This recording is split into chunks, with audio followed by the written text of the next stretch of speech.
जय हिंद दोस्तों, मैं नवीन शर्मा आप सभी का स्वागत करता हूं। आशा करता हूं आप सब एकदम अच्छे हैं, एकदम बेहतरीन हैं। एक बार सारे प्यारे दोस्त बताएंगे आप सब कैसे हैं। उम्मीद करेंगे बढ़िया होंगे, शानदार होंगे। मनीषा प्रजापति, रामकिशन साहू, पिंकी जैसर, अनुज, रविन, नितिन रज्जाक, पवन अधिकारी, प्रभाकर सिंह, हिमांशी, गगन, निशु, धर्मराज, अजय, काजल, विक्की, योगेंद्र, प्रियंका, सिमरन, राजू, कुणाल, छुट गए नाम, अब तुम्हारे नाम तेज है। ठीक है, एक बार बताएंगे सारे दोस्त कैसे हैं। और आज हम एक नया टॉपिक शुरू कर रहे हैं जिसका नाम है बुक एंड ऑथर, यानी पुस्तक और लेखक। अब देखो दोस्त, पुस्तक और लेखक की अगर मैं बात करूं इस टॉपिक के बारे में, एग्जाम में जनरली क्वेश्चन आते हैं और रटने वाला टॉपिक है। स्टैटिक जीके में अगर मैं कहूं, आपका रटने वाला टॉपिक अगर सबसे ज्यादा जो बार बार आपको रट्टा लगाना पड़ेगा वो बुक्स एंड ऑथर है। ट्रिक्स ऐड मत करना। फिर पहले कह देता हूँ, पहले अपनी कॉपी पे याद रख लो कि बुक्स को ट्रिक से याद नहीं करूंगा कभी भी। बुक्स को सीधे हाथ रख के छिपा के याद करूंगा।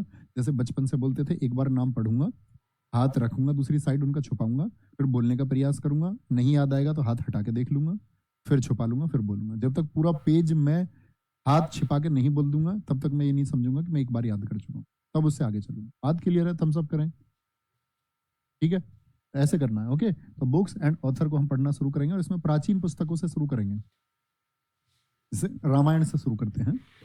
रामायण संस्कृत में रचित वाल्मीकि रामायण, आर्ष रामायण सबसे प्राचीन मानी जाती है। यानी जो सबसे पहले रामायण लिखी थी वो किसने लिखी थी? वाल्मीकि जी ने लिखी थी।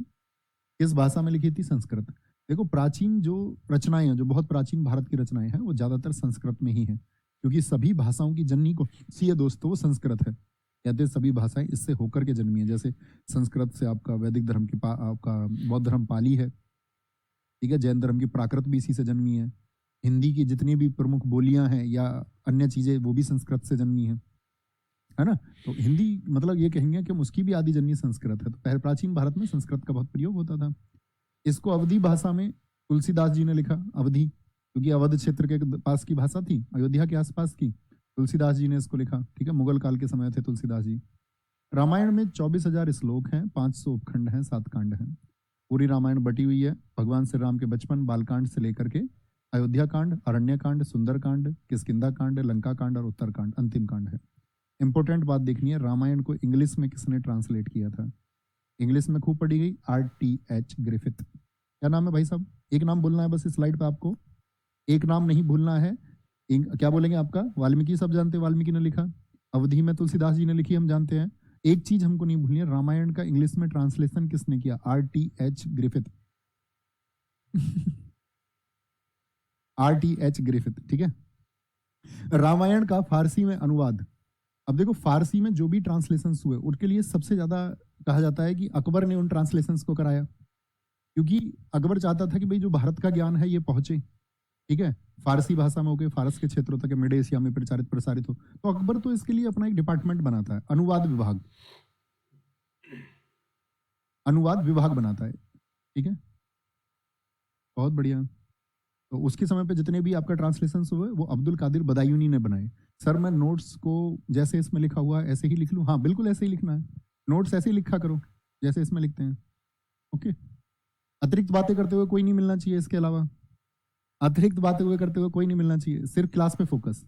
ठीक है, और ऐसे हाथ रख लेना एक तरफ, जो ये दिखे ना, तो अपनी कॉपी, फोन ऐसे होगा ना तो इस पे कॉपी रख लो, कॉपी एक तरफ कॉपी रख लो, उसको बोलेंगे वापस। रामायण का उर्दू में अनुवाद राणा लखनवी, क्या बोलोगे? राणा लखनवी ने किया। फारसी इंपॉर्टेंट है। बांग्ला में कीर्तिवास ओझा ने। तमिल में रामायण को किसने? तमिलनाडु में फिर इसको ट्रांसलेट किया गया। बहुत सारे ट्रांसलेशन हुए और कहानी भी बदली है कई बार। तो रामायण की अलग अलग जगह जगह अलग अलग कहानियां हैं, कंटेक्स्ट बदल दिया गया है। तेलुगु भास्कर, कन्नड़ कुमदेंदु, नेपाली में भानुभक्त आचार्य, ये इसके कुछ ट्रांसलेशन है। महाभारत, महाभारत को किस नाम से जानते हैं हम? भारत जय या जय संहिता, प्राचीन पुस्तक है। रचयिता इसके वेद व्यास थे। महाभारत का फारसी में जो अनुवाद हुआ वो रजमनामा के नाम से हुआ। रजमनामा मतलब युद्ध की पुस्तक, और ये भी किसने किया? बदायूनी ने, लिखा हुआ है, सॉरी।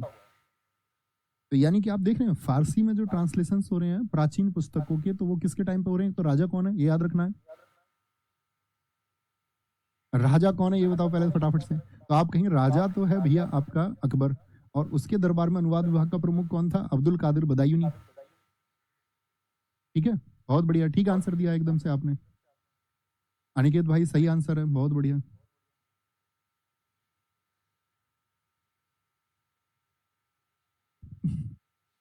अनुवादक अब्दुल कादिर बदायूनी।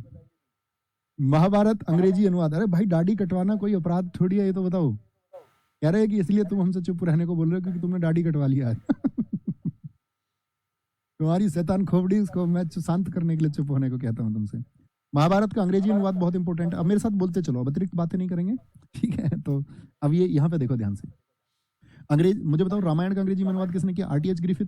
बोलो एक बार, मन मन में बोला करो। स्टैटिक जी के मतलब रट्टाफिकेशन।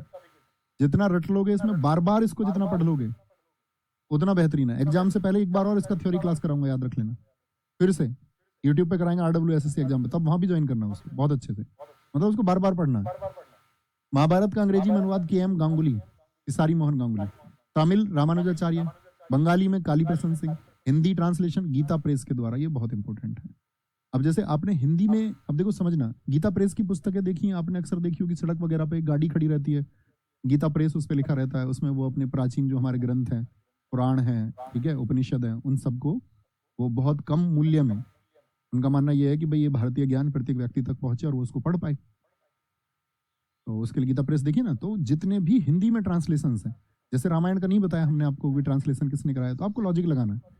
महाभारत का गीता प्रेस के द्वारा, हेडक्वार्टर इसका गोरखपुर में है।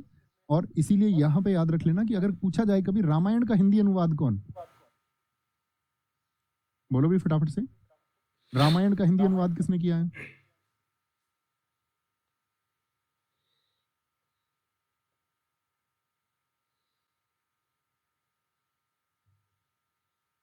बहुत बढ़िया।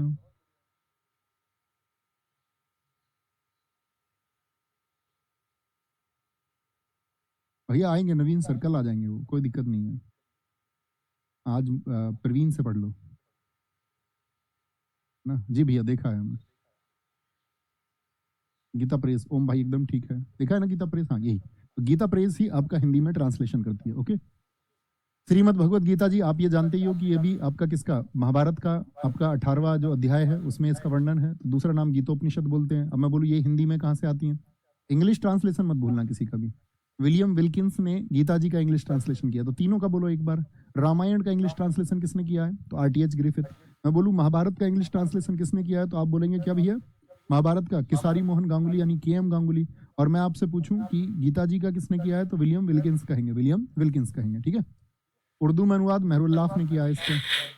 तो ये तो हमारे बहुत प्राचीन पुस्तक है। प्राचीन पुस्तकें यहाँ पे पढ़ना शुरू करो एक बार। पढ़ने के लिए फिर बता देता हूँ, कोई पेपर है भाई यहाँ, ये दिखा दो माउस की पैड। जब आपका फोन रहे तो ऐसे छिपाना है, ऐसे, समझ गए मेरी बात को? ऐसे छिपा के बोलना है हमेशा इनको। जब याद करो एक बार पढ़ो ध्यान से 1-2 बार और फिर छिपा के बोलो इसको, और फिर हटाते चलो हाथ को ऐसे नीचे की तरफ, ठीक है। अष्टाध्यायी पाणिनि, महाभाष्य पतंजलि, इन्होंने योग शास्त्र भी लिखा। बुद्ध चरित अश्व घोष, महाविभाषा शास्त्र वसुमित्र, स्वपनवास वदत्ता नामक पुस्तक भास ने लिखी। कामसूत्र वात्स्यायन ने, कुमार संभवम कालिदास। तो अष्टाध्यायी तो क्या है? अष्टाध्यायी में प्राचीन भारत के इतिहास को बताया गया है। जैसे इसमें बताया गया कि भारत जो है 22 क्षेत्रों में बटा हुआ था। आपने हिस्ट्री में पढ़ा होगा महाजनपद वर्ड, तो वहां पर 16 महाजनपद आपने पढ़े होंगे। तो 16 महाजनपद यहाँ पाणिनि ने बताए हैं, आपका 22 महाजनपद। संस्कृत की पहली व्याकरण है। देखो हर भाषा का अपना ग्रामर होता है या नहीं होता? इंग्लिश का ग्रामर होता है, पढ़ा है आपने? ऐसे ही हिंदी की भी अपनी व्याकरण होती है।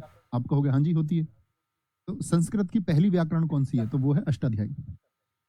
अष्टाध्यायी बहुत पूछी जाती है। जिसको मैं महत्वपूर्ण मार्क करूं साथी, उसको जरूर महत्वपूर्ण मार्क कर लेना। बुद्ध चरित्र पुस्तक को मार्क करना, स्वपनवास वदत्ता को मार्क करना। कामसूत्र, इसमें क्या है आपका पति और पत्नी के बीच के संबंधों की स्थितियों को दर्शाया गया है। कुमार संभवम कालिदास, रघुकुल वंश पर भगवान श्री राम के कालिदास। मालविका और अग्निमित्र, हिस्ट्री में आप पढ़ोगे इन दोनों विरोधी राजा, मालविका तो जो है विरोधी राजा, और ये आपका तुंग शासकों में अग्निमित्र, तो उनके बीच की प्रेम कहानी है। नाट्य शास्त्र भरत मुनि, ये मैं आपको बता चुका। विशाखा दत्त, हिस्ट्री में आपने गुप्त वंश पढ़ा होगा, तो वहां पर गुप्त वंश में कौन था आपका? चंद्रगुप्त द्वितीय को पढ़ा है आपने, जो कि चंद्रगुप्त द्वितीय आपका 380 से 414 तक शासक था। तो उसी चंद्रगुप्त द्वितीय का एक भाई था बड़ा, जिसको मार के वो गद्दी पे बैठा था, उसका नाम था रामगुप्त, ठीक है। तो उस कहानी को इसमें बताया गया, उसकी प्रेम कहानी को। मुद्रा राक्षस, विशाखा दत्त बहुत इंपॉर्टेंट है। चंद्र बरदाई की पृथ्वीराज रास हुआ है, क्योंकि पृथ्वीराज तृतीय थे। अच्छा एक बात बताओ, हिस्ट्री आपकी क्लास अभी चली है नहीं चली? हिस्ट्री की क्लासेस, हिस्ट्री की क्लासेस नहीं चली अभी दिल्ली पुलिस में? आप पढ़ोगे इन चीजों को, है ना, मैं अक्सर आपसे बोलूँ। अभी नहीं पढ़ा तो आप पढ़ोगे। पृथ्वीराज रासो आप पढ़ेंगे वहां पर। जी मोहम्मद गोरी आया तो मोहम्मद गोरी 1191 और 92 में 2 युद्ध लड़ा था तराइन के। तो पहले युद्ध को तो मोहम्मद गोरी हार गया था, लेकिन दूसरे को जीत गया था। तो वो पृथ्वीराज तृतीय हैं। उनके दोस्त का नाम था चंद्रबरदाई। तो इस किताब में उन्होंने उन्हीं युद्धों का वर्णन किया है। मृच्छकटिकम, लकड़ी का खिलौना, सुदरक की है, इंपोर्टेंट बुक है। वराहमिहिर, वराहमिहिर भारत के साथी अगर मैं बात करूं, बहुत बड़े खगोल शास्त्री रहे, यानी एस्ट्रोनॉमी में इनकी बहुत रुचि थी। और जो चंद्रगुप्त द्वितीय था, जैसे अकबर के दरबार पे कितने रत्न मैं आपको बताता हूँ, 9 रत्न। ऐसे ही अकबर ने किसको कॉपी किया था? चंद्रगुप्त सेकंड को। तो ये चंद्रगुप्त सेकंड के दरबार में 9 रत्नों में से एक थे। और चंद्रगुप्त ने इनको रिसर्च के लिए छोड़ दिया कि भैया आप विद्वान व्यक्ति हैं, और इनको वराहमिहिर को एक हवेली भी दी थी, इसको बोलते थे मिहिर की हवेली। मिहिर की हवेली ही, अब आप दिल्ली पुलिस में जाओगे तो आप एक जगह देखोगे मेहरौली, कुतुब मीनार के आसपास। कुतुब मीनार कॉम्प्लेक्स जो है वो मेहरौली में है। तो वो मेहरौली को कैसे नाम पड़ा मेहरौली? तो वो ऐसे ही पड़ा, मिहिर की हवेली को धीरे बोलते मिहिर की हवेली, मिहिर की हवेली, मिहिर की हवेली, मिहिर की हवेली। और आज वर्तमान में वो दिल्ली में मेहरौली हो चुका है। तो वहां पर है ये। वराहमिहिर चंद्रगुप्त द्वितीय के दरबार में था। तो इन्होंने अपनी किताब लिखी, एक बहुत इंपॉर्टेंट, व्रत संहिता। विष्णु शर्मा की पंचतंत्र, इसमें क्या है, बच्चों के लिए नैतिक कहानियां हैं पंचतंत्र में। और पंचतंत्र मैं आपको बताऊं, ये दुनिया की बाइबिल के बाद में सबसे ज्यादा बेची जाने वाली पुस्तक है पूरे विश्व में। ठीक है, बहुत बढ़िया जी, बहुत बढ़िया। पंचतंत्र विष्णु शर्मा। आगे आएंगे। किरातार्जुनीयम ये लिखी आपका भारवी ने। दंडी ने 10 कुमार चरित्रम, ये इतिहास की पुस्तकें हैं दक्षिण भारत में। बाणभट्ट ये साथी, कन्नौज पर एक राजा हुआ, ये सब इतिहास में पढ़ेंगे आप, है ना। कन्नौज में एक राजा हुआ था हर्षवर्धन। देखो ये जो लिखा है ना बाणभट्ट, ये हर्षवर्धन के दरबार में उसका कोइट पॉइंट था, दरबारी कवि था। तो उसने हर्ष की प्रशंसा में लिखी हर्षचरित्र, और इसी शासन को लेकर के उसने लिखी कादम्बरी। खुद हर्षवर्धन ने भी 3 लिखे थे, आपका रत्नावली, प्रियदर्शिका और आपका नागानंद। एक और लिख लेना यहाँ पे, नागानंद। 3 नाटक लिखे हैं स्वयं हर्षवर्धन ने। किसने लिखे हैं? ये तीनों हर्षवर्धन के हैं। ये उत्तर भारत का एक राजा था। बच्चू बोलना है ऐसे जैसे मैं हाथ रख के बोलना है, जैसे मैंने तुमको बताया है। मालती माधव बहुभूति की पृथ्वीराज विजय जगनिक ने लिखी है। कर्पूर मंजरी राजशेखर की। ये सब हिस्ट्री में आप बार बार रिपीट होंगी आपके सामने। जब आप हिस्ट्री पढ़ेंगे तो ये किताबें सब नाम आएगा आपके सामने। भैया हम इनको एक बार पहले पढ़ चुके हैं, अब हमें परेशानी नहीं होती है। अच्छी बात है दोस्त, ये तो यही तो मैं कहता हूँ। देखो एक बार आप पढ़ चुके, दोबारा में परेशानी क्यों नहीं हो रही है? क्योंकि माइंड प्रिपेयर हो गया। एक बार पढ़ने के बाद चीजें आसान होंगी। दिक्कत उन बच्चों के साथ में होती है जो पढ़ने बैठे, कुछ नया दिखा, अरे हाँ हाँ, अब कैसे होगा, अब क्या करें, अब कूद जाएं, अब लटक जाएं, अब लौट जाएं। एक बार चीजों को पढ़ो पहले। अननोन चीज है, नई चीज है, उसको पढ़ो। पढ़ के जब दोबारा पढ़ने जाओगे अपने आप कॉन्फिडेंस आएगा। रिवीजन करते समय अपने आप कॉन्फिडेंस आता है। हर चीज के लिए इंसान जब जन्म होता है उसका कुछ सीख के थोड़ी ना आता है, वो यही जानता है सब कुछ। जानने का प्रयास करोगे तब जानोगे ना। गीत गोविंद जयदेव, जैसे इसको ऐसे याद कर ले कि भैया किसी की जय हो गई, उसके गीत गाए गए। कुछ ट्रिक बनाना मत। राज तरंगणी कलहण ने लिखा है कश्मीर का इतिहास, क्योंकि कश्मीर के इतिहास का सबसे जो अच्छा रिसोर्स माना जाता है वो कलहण को माना जाता है। कलहण को, क्योंकि कलहण ने वहां पर एक राजा था जयसिंह, 1151 ईस्वी तक का, अगर तुम्हें हिस्ट्री जानना है। कश्मीर में 1151 एडी तक का, 1151 ईस्वी तक का। तो किसको? कलहण को पढ़िए। अच्छा, नागानंद ये आ गया यहाँ पे। उसी पुस्तक में कश्मीर का अकबर बताया गया है, जैनालुब्दीन को। क्यों जी? देखो अकबर ने जैसे यहाँ उत्तर भारत में क्या किया था, उसने आपका एक तो दास प्रथा को खत्म किया था 1562 में। 1563 में उसने तीर्थ यात्रा कर को हटाया। उसने 1564 में जजिया को हटाया। तो जैसे उसने टैक्स माफ किया, ऐसे ही कश्मीर में इस व्यक्ति ने टैक्स माफ किया, तो इसको कश्मीर का अकबर कहते हैं। नागानंद हर्षवर्धन का। कथा सरित सागर, देखो प्राचीन पुस्तक है जो ज्यादातर कभी भी पूछे जाए किस भाषा में लिखी जाती थी, मैंने आपको बताया। जैसे एमटीएस में पूछा गया था कथा सरित सागर किस भाषा में लिखी गई? संस्कृत में। रवि कीर्ति, जब आप राजा हर्षवर्धन को पढ़ेंगे तो वहां पर एक पुस्तक का जिक्र आएगा कि उसका एक पड़ोसी शासक था पुलकेशिन। पुलकेशिन ने राजा हर्षवर्धन को नर्मदा नदी के तट पर सन 618 में हराया था, जिसकी वजह से सम्राट हर्ष दक्षिण कभी जीत ही नहीं पाए, मतलब जा ही नहीं पाए दक्षिण, जीतना तो दूर की बात है। तो उसी पुलकेशिन के दरबार में थे रवि कीर्ति, जिन्होंने लिखा ऐहोल प्रशस्ति। अमर सिंह का अमरकोश है। वराहमीर का सूर्य सिद्धांत है। वराहमीर का सूर्य सिद्धांत। ये आती हैं फिर मध्यकालीन इतिहास की पुस्तकें, मध्यकालीन इतिहास से। ठीक है, क्या बोलेंगे? तहकीक ए हिंद। तहकीक ए हिंद, इसका मतलब यही है भारत का इतिहास जानना है। जो शुरुआत में भारत में जो मुस्लिम आक्रमणकारी हुए, तहकीक ए हिंद, इसको हम बोलते हैं किताबुल हिंद भी। किताब उल हिंद, किसने लिखा है किताब उल हिंद को? पढ़े बच्चों, फटाफट से पढ़ें इसको, किताबुल हिंद। 3 दिन लगेंगे हमको बुक्स को पढ़ने में, है ना, 3 से 4 दिन, 3 दिन कम से कम मान के चलो। तबकात ए नासिरी, ये मिनहाज उस सिराज ने, हिस्ट्री पढ़ोगे तो जानोगे ये इल्तुतमिश के समय था। किसके समय था? इल्तुतमिश के समय था, इल्तुतमिश के समय। मिनहाज उस सिराज, हम सब करके बताओ ऐसे कितने बच्चे हैं जो RWA SSC चैनल पर अभी जो मैं हिस्ट्री पढ़ा रहा हूँ वहां से पढ़ रहे हैं। अगर आपकी हिस्ट्री नहीं चली है, कवर कर रहे हैं क्या वहां से? अगर बाद में भी देखते हो तो देख लिया करो स्पीड बढ़ा के, है ना। नहीं देखते हो तो कोई बात नहीं, फिर तुम्हारी मर्जी, फिर तुम स्वतंत्र हो, कोई दिक्कत ही नहीं। भैया मैं आपकी कंप्यूटर की क्लास पढ़ो, भैया शिवम सर से पढ़ो। अपनी क्लासेस तो यार अपने दिल्ली पुलिस को पढ़ाया था, उसको हो गए 2 साल से पुरानी PDF, वो तो अपडेटेड भी नहीं है, उनको मत पढ़ो अभी। शिवम सर जो पढ़ा रहे हैं उसको पढ़ो, उसको पढ़ना है बच्चों, वो तो पुराना कंटेंट है बहुत। इल्तुतमिश के समय तो मिनहाज उस सिराज, रजिया सुल्तान के समय भी यही था। इसने लिखा था कि रजिया सुल्तान अगर एक महिला न होती तो उसका नाम हिंदुस्तान के बड़े शासकों में लिया जाता। लैला मजनू, किरान उस सादेन, दिल्ली सल्तनत के दौरान अमीर खुसरो रहा 8 सुल्तानों के टाइम पर, 8 सुल्तान इसके टाइम पे बदले। गुलाम वंश के लास्ट के बलबन हो, चाहे आपका याकुबाद हो, चाहे कैमूर्स हो, खिलजी सारे इसके सामने हुए। जलालुद्दीन खिलजी हो, चाहे अलाउद्दीन खिलजी हो, चाहे मुबारक शाह खिलजी हो, सब इसके सामने हुए। तारीख ए फिरोज शाही, ये लिखी जियाउद्दीन बर्नी ने, बहुत पूछी जाती है। इब्न बतूता की किताबुल रहला बहुत इंपॉर्टेंट है, ये मोहम्मद बिन तुगलक के शासनकाल को बताती है। किताबुल रहला ये किसके समय पे? MBT, मोहम्मद बिन तुगलक। मिफ्ताउल फतू अमीर खुसरो, फतवा जहांगीरी, ये भी इसी की किताब है, जियाउद्दीन बर्नी। अगर किसी को मध्यकालीन भारत का इतिहास जानना है तो बर्नी एक अच्छा सोर्स है, बर्नी को पढ़ा जाए, इन 2 किताबों को पढ़ा जाए, है ना, तारीख फिरोज शाही को और फतवा जहांदारी को। ताजुल मासिर, बेटा आप यहाँ स्टैटिक GK का क्लास करने आए थे या मैथ पूछने आए थे? कोई मतलब आप खुद को सिलेक्शन से दूर भेज रहे हैं बस, और कुछ नहीं कर रहे हैं। कह रहा सर मैथ में कैसे करूं, थोड़ी देर बाद ये पूछने लगेगा सर जी घर में बात कैसे करूं अपने में। बेटा आप अभी तक अगर यही नहीं जान पाए हो कैसे करें तो कैसे बात बनेगी? कुछ ऐसे काम होते हैं जो खुद ही समझने पड़ते हैं। कल को आपकी शादी भी होगी, बाकी समझ जाओ,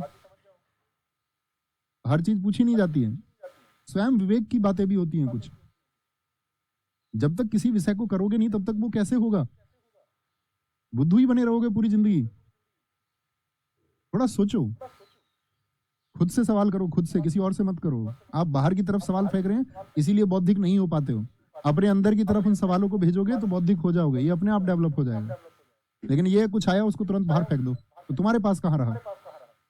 कोई सवाल, कोई जिज्ञासा पैदा हुई, तुरंत बाहर फेंक दो उसको, तो तुम्हारे पास तो बची नहीं। ऑब्जर्व करो, सोचो, अच्छा मैथ मुझे नहीं आता है तो करना पड़ेगा, सीधा सा सॉल्यूशन है,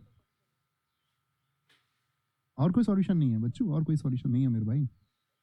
हर चीज को करना पड़ेगा, हर एक काम मन लगाना पड़ेगा। अपने फादर साहब के बारे में सोचो ना, वो बोलते मेरा मन नहीं लग रहा है। पिताजी अगर किसान होंगे, बोले भैया मुझसे खेती नहीं होती है, मेरा मन ही नहीं कर रहा खेती करने का। कर रहे हैं ना सालों सालों से खेती, इसलिए तुम पलो बढ़ो, तुम अच्छा करो कुछ अपनी जिंदगी में और उनकी जिंदगी को एक दिन आराम मिले। लड़के कमजोर हुए पड़े हैं, बोले भैया मैथ में पढ़ाई में मन नहीं लगता है। पापा का जिस दिन खेती में या जिस प्राइवेट ड्यूटी को वो करते हैं या जिस गवर्नमेंट जॉब को वो कर रहे हैं वो छोड़ दे और ये बोल दे मेरा मन नहीं कर रहा, चल पाएगा घर? या भैया जॉब कर रहे होंगे या जिस किसी चीज से इनकम आ रही है, कमाई आ रही है, वो उसी चीज को छोड़ दे तो घर चलेगा? क्या होगा फिर? तो मन का खेल है ही नहीं। इतना पॉपुलर हुआ अभी तो मन के हारे हार है और मन के जीते जीत। ये तो तुम्हारा अपना पहलू है, तुम चाहोगे मन जीतेगा, तुम चाहोगे मन हारेगा। मन तुम्हारे ऊपर हावी नहीं होना चाहिए, तुम मन के ऊपर हावी होने चाहिए, उतने बौद्धिक बनो। तारीख ए मुबारक शाही, याह्या बिन सरहिंदी, ये सैयद वंश के बारे में हिस्ट्री में आप पढ़ोगे। दिल्ली सल्तनत में एक वंश हुआ था, 4थे नंबर का वंश था, 1414 से 1451 तक रूल किया था। सैयद वंश की जानकारी देती है पुस्तक। तारीख ए यामिनी, ये गजनी वंश की जानकारी देती है, गजनी वंश की।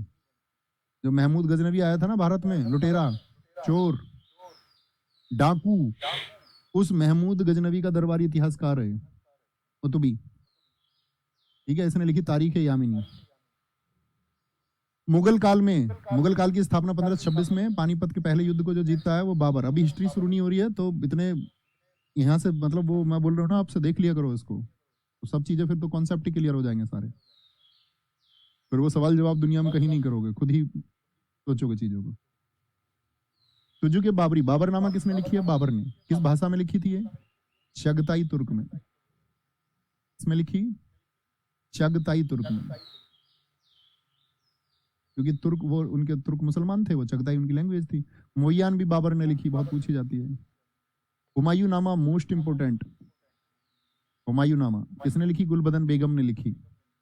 अकबर नामा अबुल फजल ने लिखी। अकबर नामा के कितने पार्ट है? 3 पार्ट है, 3 भाग हैं, और जो थर्ड भाग है उसी को बोलते हैं आईने अकबरी। थर्ड भाग को क्या कहा जाता है? आईने अकबरी। ठीक है। फुतुहात आलमगीरी यशवर दास नागर की है, बहुत पूछी जाती है भैया, मुगल काल की। जहांगीर नामा जहांगीर ने लिखी है, उसने खुद ने लिखी। चार चमन, ये जहांगीर के बाद में गद्दी पे बैठा था शाहजहां, शाहजहां के जीवन के बारे में है, और इसको लिखा है चंद्रभान ब्राह्मण ने। मजमुल बहरीन, मुगल काल का सबसे बुद्धिमान शासक दारा सिकोह, सीरे अकबर। तो सीरे अकबर में तो इसने क्या किया? इसे उपनिषदों को पढ़ता, तो 52 उपनिषदों को फारसी में अनुवाद किया। किसमें? फारसी में अनुवाद। और एक पुस्तक लिखी मजमुल बहरीन। दिल्ली पुलिस 2017 ने पूछा, दिल्ली पुलिस आपका साथी 2023 पूछा, 21 पूछा, सब में पूछा है।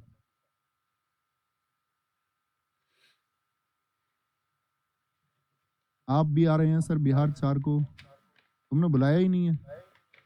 बुलाते तभी तो आते तुम, अब तुमने बुलाया नहीं तो कैसा आए फिर? बिना आमंत्रण बिना निमंत्रण के आना सही बात है? आमंत्रण पे ही आना सही नहीं है, और निमंत्रण पे तो बिल्कुल सही नहीं। आमंत्रण निमंत्रण का अंतर समझते हो? आमंत्रण सिर्फ आने के लिए बुलाना, निमंत्रण दावत के लिए बुलाना। लीलावती फैजी, ये अबुल फजल जो है ना, अकबर के 9 रत्नों में मैथ्स का टीचर था, ये अबुल फजल का भाई है फैजी, उसने लिखी है लीलावती, गणित की पुस्तक है ये। फतवाए आलमगीरी निजामुद्दीन अहमद। पादशाह नामा हमीद लाहौरी, हमीद नहीं हमीद लाहौरी, अब्दुल हमीद लाहौरी। मुंतखाब उल तकारी की, ये बदायूनी की है, यही बदायूनी जो अभी अकबर के टाइम पे आपका किसका अनुवाद विभाग का अध्यक्ष था। स्वतंत्रता संग्राम के समय की पुस्तकें। सर ये किताबें अभी कहाँ पर हैं? बेटा ये तुम्हें कहीं भी मिल जाएंगी, जहां आप चाहेंगे, मार्केट में मिलती हैं सब किताबें टोटल। सत्यार्थ प्रकाश, दयानंद सरस्वती, हिस्ट्री में आप पढ़ेंगे, इन्होंने एक नारा दिया, आर्य समाज की स्थापना की इन्होंने 1875 में। जो मैं अतिरिक्त बातें बता रहा हूँ इनको मत नोट करने लग जाना, यहाँ पे सिर्फ फैक्चुअल रहना बुक्स के लिए, ये सब बातें आप हिस्ट्री में पढ़ लोगे। 1875 में इन्होंने बुक्स लिखी, दयानंद सरस्वती जी ने, कौन सी? आर्य समाज, और उसमें एक बात कही, वेदों की ओर लौटो। तो फर्स्ट एडिशन लिखा इन्होंने 1875 में हिंदी में, और दूसरा एडिशन मतलब दूसरा संस्करण आया 1882 में। गीतांजलि और गोरा किसने लिखी है? रविन्द्रनाथ टैगोर ने। गीतांजलि के लिए ही रविन्द्रनाथ टैगोर जी को क्या मिला? 1913 में कौन सा पुरस्कार मिला था बताओ? Nobel prize. इस कैटेगरी में जब नोबेल प्राइज आपको पढ़ाएंगे तब बताएंगे इस बात को, जब पुरस्कार पढ़ेंगे हम सारे। तो इनको 1913 में साहित्य के लिए, और ये भारत के पहले व्यक्ति है नोबेल पाने वाले, या मैं कहूं एशिया के भी पहले व्यक्ति है नोबेल पाने वाले। ठीक है, Rabindranath Tagore. Post master, the post office, stray birds vocation, Kabuliwala इनकी बहुत इंपॉर्टेंट बुक है। द पोस्ट ऑफिस इनकी बहुत इंपॉर्टेंट बुक है। बच्चों जब रिवीजन करो ना, लगातार बोलो इनको, तो जो इंपॉर्टेंट है उनको विशेष ध्यान रखना, अपनी कॉपी पे जो नोट्स बनाओ तो अंडरलाइन रखना इनको। सिपाही म्यूटिनी 1857 में जो विद्रोह हुआ था उसको लिखना, आरसी मजूमदार ने लिखा है, गवर्नमेंट की तरफ से 1857 के संग्राम का। ये साथी आपका एक गवर्नमेंट हिस्टोरियन थे, सरकारी इतिहासकार हैं। ठीक है, तो यह औरंगजेब के बारे में किसी ने नहीं लिखा, अभी नहीं बताया। आलमगीरी पुस्तक, ईश्वरदास नागर, आलमगीर उसी का नाम है। चलो, a nation is making, Surendranath Banerjee. The Indian war of independence, ये भी 1857 के ऊपर लिखी गई पुस्तक है, 1857 के ऊपर ही। वीडी सावरकर, विनायक दामोदर सावरकर। नील दर्पण, जो भारत में नील विद्रोह हुआ था, किसानों पर आपका ब्रिटिश सरकार ने कितना अत्याचार किया था, उसकी मार्मिक स्थिति को इस पुस्तक में दर्शाया गया है। मोहनदास करमचंद गांधी अपनी बातें रखते थे यंग इंडिया में, अपने जो विचार थे, उनकी एक किताब है की टू हेल्थ, स्वास्थ्य की कुंजी। स्वास्थ्य की कुंजी, कुंजी बोलते हैं चाबी को, key to health. My experiment with truth, सत्य के साथ मेरे प्रयोग, किस भाषा में लिखी? जरा देखें पढ़ के इसको, क्या लिखा हुआ है। गांधी जी की बहुत चर्चित पुस्तक है, और ऐसा कोई एग्जाम नहीं जिसमें ये ना पूछी जाती हो। सत्य के साथ मेरे प्रयोग आपके भी किसी ना किसी शिफ्ट में जरूर आएगी। ये दरअसल में इन्होंने गुजराती भाषा में लिखी थी, बाद में इनके एक सचिव थे महादेव देसाई, उन्होंने इसको इंग्लिश में लिखा, और फिर हिंदी में तो बहुत सारे ट्रांसलेशंस बाद में होते रहे। तो कभी भी पूछे इसका गुजराती भाषा, इसका इंग्लिश ट्रांसलेशन, अंग्रेजी भाषा में इसका अनुवाद किसने किया था? तो गांधी जी के अपने सचिव थे, क्या नाम है उनका, ये भी बात हिस्ट्री में आप पढ़ेंगे, महादेव देसाई। अब से पहले हिस्ट्री पढ़ चुके होते तो कोई दिक्कत ही ना होती, लेकिन जिनकी अभी एज हुई है तो वो पढ़ेंगे, वो संयम रखना थोड़ा, वो सब जानेंगे। माई लाइफ माई मैसेज, ये भी गांधी जी की है। हाँ, एक बात याद रखो, एक तो मुझे याद आया, एक बच्चे का आपको भी मुझे बताना था, एक बच्चे का मैसेज आया है। एक तो पंडित रविशंकर की जो एल्बम है उनका नाम हमसे उल्टा हो गया, हमने बोल दिया माई लाइफ माई म्यूजिक। तो एक बार थम्स अप करो, कागज पे लिख लो, पंडित रविशंकर जब हमने आपको बताए हैं क्या, जब हमने बताए आपको वहां पर, उनको हमने पढ़ा होगा उनको हमने पढ़ा होगा आपका वाद्य यंत्रों में, म्यूजिकल इंस्ट्रूमेंट्स में, तो वहां जाना, वो उल्टा लिखा होगा माई लाइफ माई म्यूजिक, तो आपको लिख लेना है उसको माई म्यूजिक माई लाइफ, लिख लो अभी अपनी कॉपी पे माई म्यूजिक माई लाइफ। एक तो ये कंफ्यूजन है बच्चों को, एक कंफ्यूजन था आपका, दूसरा लिखो, एक कंफ्यूजन है दिल्ली घराने के संस्थापक का कई बच्चों को। देखो मम्मन खान को भी माना जाता है क्योंकि उन्होंने प्रचारित प्रसारित किया, लेकिन एक नाम आता है उस्ताद सिद्धार खान का, तो ये भी लिख लो, दिल्ली घराने की संस्था में उस्ताद सिद्धार खान का बहुत बड़ा रोल है, यानी कि बहुत बड़ा सहयोग है। लिख लीजिए संस्थापक सिद्धार खान, सिद्धार खान ना मिले तो मम्मन खान लिखना, नहीं तो सिद्धार खान मिल जाएंगे फिर, ठीक है ना। ये दो बातें बतानी थी। My experiment, my life my message, pathway to God, Hind Swaraj. अब देखो हिंद स्वराज पुस्तक उन्होंने लिखी, लेकिन एसएससी इसको पूछती है इंडियन होम रूल के नाम से, हिंद को इंडियन कह देते हैं, होम रूल को स्वराज बोल देते हैं, तो ये बहुत पूछी जाती है। Poverty and un-British rule of India, इसमें इन्होंने बताया था दादा भाई नेहरू जी ने कि ब्रिटिश सरकार कैसे हमको लूट रही है और कैसे हमारे पैसे को ब्रिटेन से यहां से लेके जा रहे हैं। न्यू इंडिया कॉमनवेल्थ एनिवेसेंट भारत में आई थी, थियोसोफिकल सोसाइटी से जुड़ी हुई थी, जिसको आपका कर्नल वोलकाट और मैडम ब्लाटावस्की ने बनाया था 1875 न्यूयॉर्क में। ये फिर इंडिया में आई और इंडिया में फिर भारत के स्वतंत्रता आंदोलन से जुड़ गई थी, ये आयरलैंड की, लेकिन भारत में ही रही फिर। History of Hindu chemistry PC Roy, soviet Asia Pandit Nehru, whither India Rabindranath Tagore.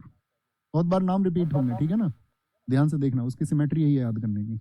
Letters from रूस Rabindranath Tagore, India wins freedom Abul Kalam Azad, Abdul Kalam Azad नहीं, अब्दुल कलाम आजाद तो वो हैं जो राष्ट्रपति रहे, उनकी भी किताबें बहुत इंपॉर्टेंट है। ये भारत के पहले शिक्षा मंत्री, भारत के पहले शिक्षा मंत्री जिनको 1992 में भारत रत्न मिला था, पढ़ाएंगे आपको आगे चल के, धीरे धीरे धीरे धीरे नाम को देखते रहें जो मैं महत्वपूर्ण बता रहा हूँ। India unrest Valentine's Chirol, problem of the East, ये कर्जन ने लिखा, क्योंकि कर्जन ने भारत को बांटा ना हिंदू मुस्लिम ने, हाँ जी, तो ईस्ट यानी कि पश्चिम के देश के तुलना में हम, भारत हमारा ईस्ट में पड़ता है, तो ईस्ट की परेशानियों के बारे में लिख रहा है। गांधी वर्सेज लेनिन, एस से डागे।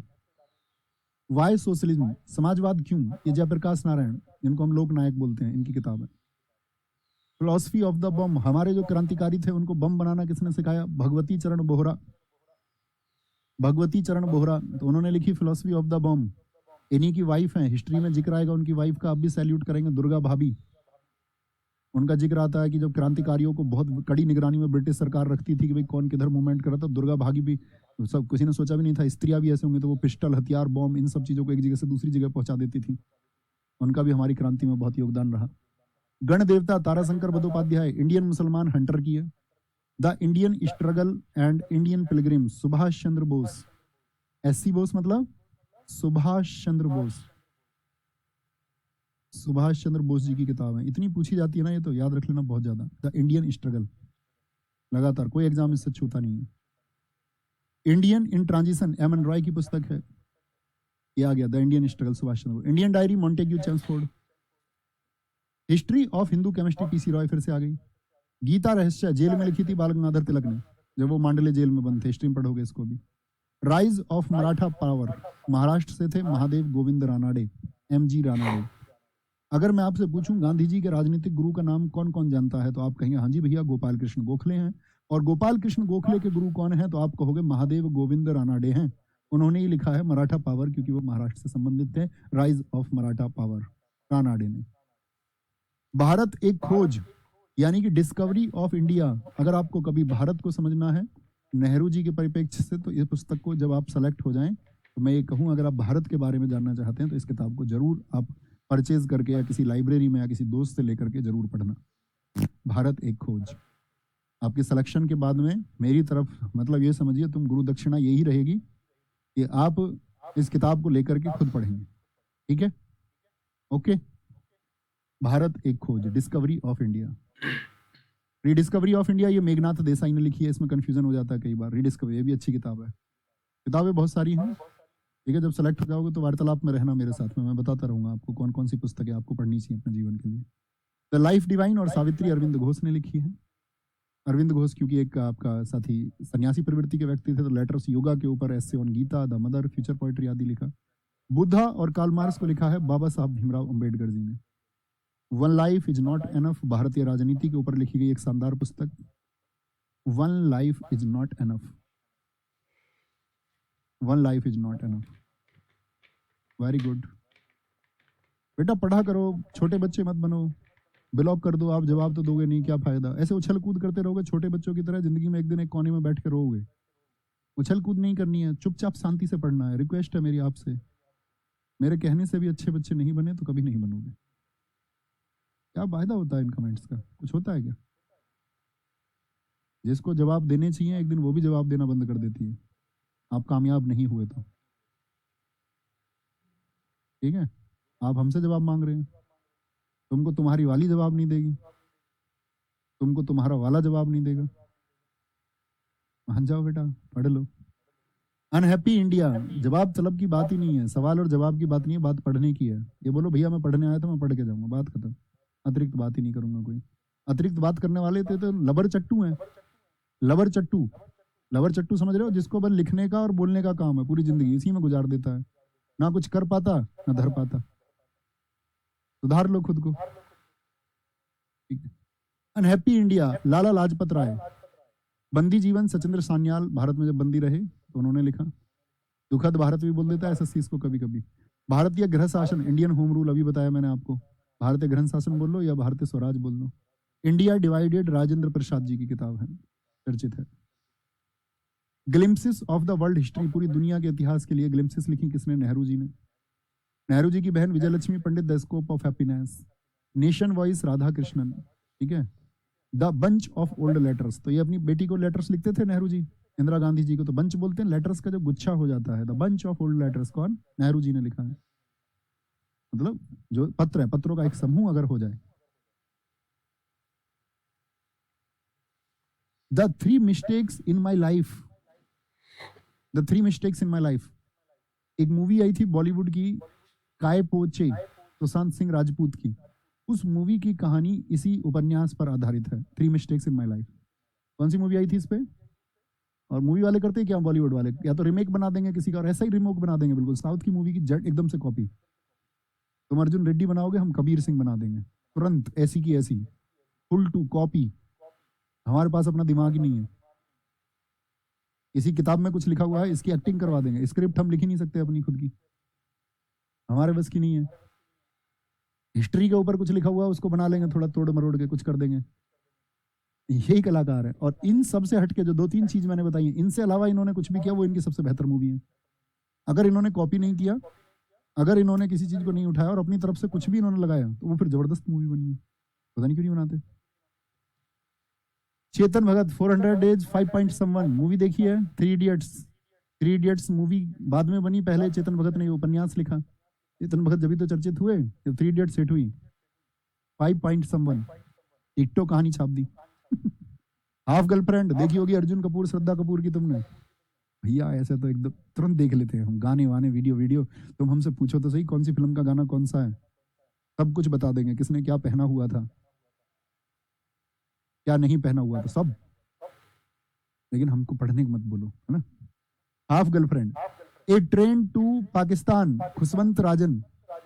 ये भारत और साथ ही पाकिस्तान जब विभाजन हुआ उसके समय क्या स्थिति थी, क्या मारकाट हुई हिंदू मुस्लिम के नाम पर, किस तरह से लाखों लोग बेघर हुए और लाखों लोगों को अपनी जान गंवानी पड़ी, उसका कड़वा सच है। ए ट्रेन टू पाकिस्तान, खुशवंत राजन।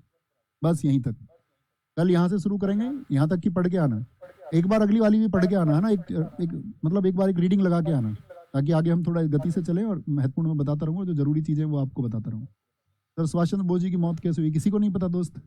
ताइको हवाई अड्डे पे 1945 में वो लास्ट बार गायब हुए, उसके बाद की कहानी सिर्फ आपका मिथ है। दुनिया भर में कोई सच्ची बात कुछ नहीं है, सब फैलाया गया, प्रोपेगेंडा है। किसी को नहीं पता वो कहाँ गए, बस कहानियां है कि वो गुमनामी बाबा थे, वो कहीं पर रहते थे। कुछ कहते नहीं CIA के एक एजेंट ने दावा किया वो तो मिला था सुभाष चंद्र बोस जी से, कुछ नहीं, सब झूठी हवाई कहानियां।